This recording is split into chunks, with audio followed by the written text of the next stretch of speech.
So we look at this schedule, and of course you can just go and say, hey, Florida's ceiling is 12-0 because they can just win any game. And look at it here, the floor, 0-12, because that's how football, that's easily how football works. But no, let's keep it realistic here. Let's figure out what Florida's ceiling is. So let's look at what I would consider like the guarantee wins. Games I look at and probably look at Florida's chances above 80+%. Like, not, I guess, guarantees probably a bit higher, but the should wins, like 80+%, 85+%. Long Island, that's a 99% chance to win game there. I mean, night game in the swamp against an opponent. Fun fact, Todd Bowles, the head coach of the Tampa Bay Buccaneers, his son, at least last year, I don't know if the roster is the same or not, was a linebacker for Long Island. So that's a little Florida connection there all the way up to Long Island. So something interesting there. But that's a game Florida's not going to lose. So, 1-0, you're guaranteed a 1-0 start.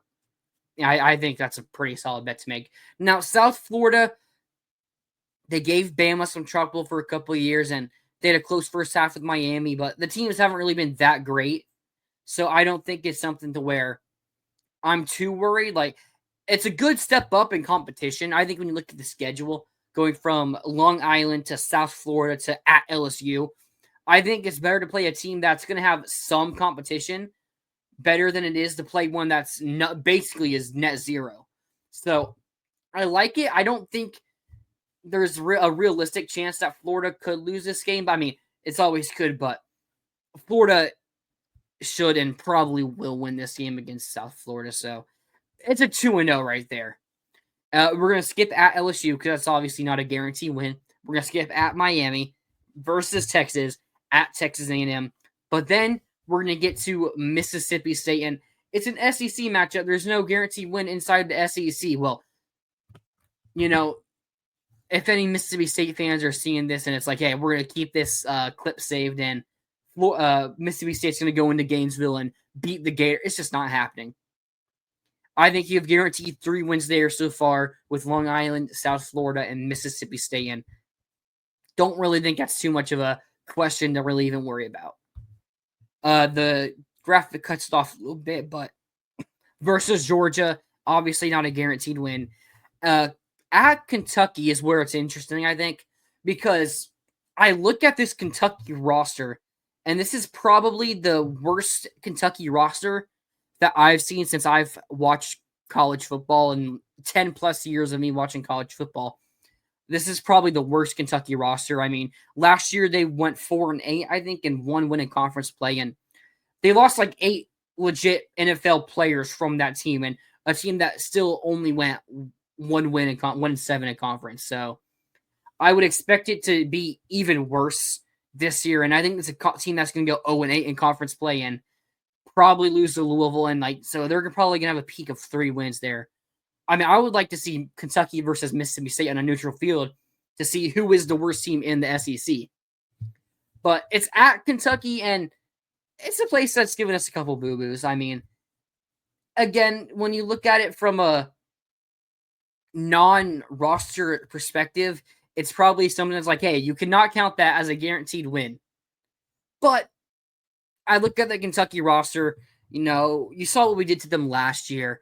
I think it's something that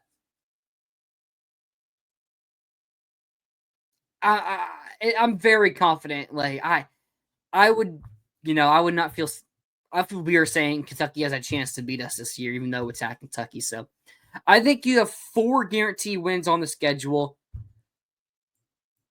I'm not going to say FSU. Maybe I should, but I'm not going to say FSU. I know I said because of off the field, like non-roster stuff about Kentucky, but I think a rivalry game against FSU, maybe that accounts a little bit more. I also think FSU does have a bit more talent than Kentucky does. I think last year, if they had a decent offense, their defense would have been seen as a pretty decent to good defense last year, and it's something that they could continue to improve on. I know they lose Azariah Thomas, who was a really good corner for him, so it's not that easy to just lose a player like that, but I think they have enough talent to still have a decent enough defense, and I don't believe in their offense, but I think Gus Malzahn has a history, and Castellanos is the type of QB that can make those miracle plays. So I'm not going to mark it down as a guarantee win, but we should 80%, probably 80% plus still win that game. But I'm going to say the guarantee wins are 4-0. But so let's figure out our ceiling here. When you look at the month stretch of at LSU, at Miami versus Texas, at Texas A&M, obviously I think we could win every single one of those games. But when we look at a realistic scenario here, is there a realistic scenario where we go to LSU, go to Miami, host Texas, and go to A&M, and we go 4-0? I'd like to think there is, but I don't think that's a logical way to look at this. You're looking at a coach whose best season is 7-5, 8-5, including the bowl game in the SEC. So I think the realistic best scenario here is 3-1. And I have us going 2-2 in that stretch, but I think 3-1 is best case scenario in this stretch. And then it's only really that stretch that is cut off because of the Mississippi State game, which we already have as a win. Because if that game was 2 weeks later and this Georgia game was before Mississippi State, that 5-game stretch, it's tough. It's really tough. But obviously, I already said I think we beat Mississippi State. So you have those 4 wins. Now you have 7 wins right there, going 3-1. So you're at 7-1. And then the Georgia game. I picked the Gators to beat Georgia. Now I have Florida going 10-2. I think the Gators can beat Georgia. And I think we will.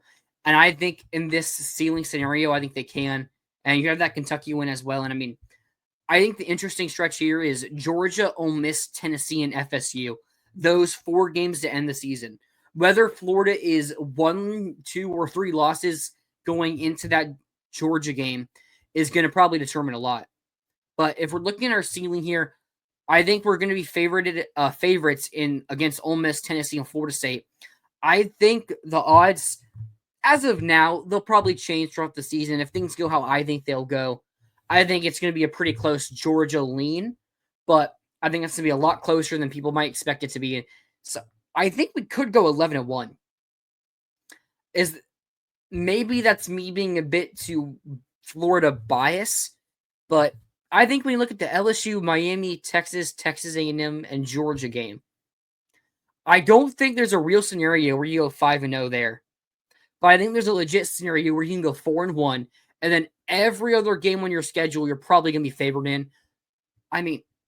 Maybe you lose one of those, but I think in this scenario, with this schedule, I think Florida's ceiling could easily be 11-1.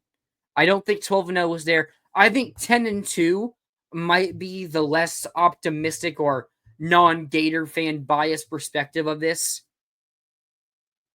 because you're probably more likely to go 3-2 in that 5-game stretch than we already go 4-1 in. It's a really tough stretch with 3 road games, 1 neutral site, and 1 home game, and it's the tougher 2 games are the neutral and home game, which, it's gives you a better chance in those. But would you rather host A&M, Miami, and LSU like we did last year, to where it's hey, you're more likely to win those, but it's going to be very tough to win at Texas? And Georgia's a neutral site no matter what, so that's kind of whatever. So I think the ceiling is 11-1, but cause it's just tough to see us not. It's tough to see us going 5-0 in that 5 of 6 game stretch from LSU to Georgia. And if they do, then we're talking about Florida having one of the best resumes in college football history. So that's one benefit of looking at this. It's no team in the SEC has an over-under of 10.5 or more. The highest over-under is 9.5, which just shows how competitive the teams in the SEC are and how competitive these schedules are. And Florida's might just be the toughest of them all. So I'll say 11-1 is Florida's ceiling, but I think 10-2 might be the less Florida fan bias ceiling. So I have us at 10-2, so I think I'll say we can do one game better. Because if I'm picking us to reach our ceiling, that just it feels a little weird. So I'll go 11-1 is Florida's ceiling. Put in the comments what you guys think Florida's ceiling is. I know there's probably gonna be George who says 12-0, and then there's might be some other team fan who comes in here is like 0-12. So that's just how this thing goes. But put what you guys think our ceiling is in the comments.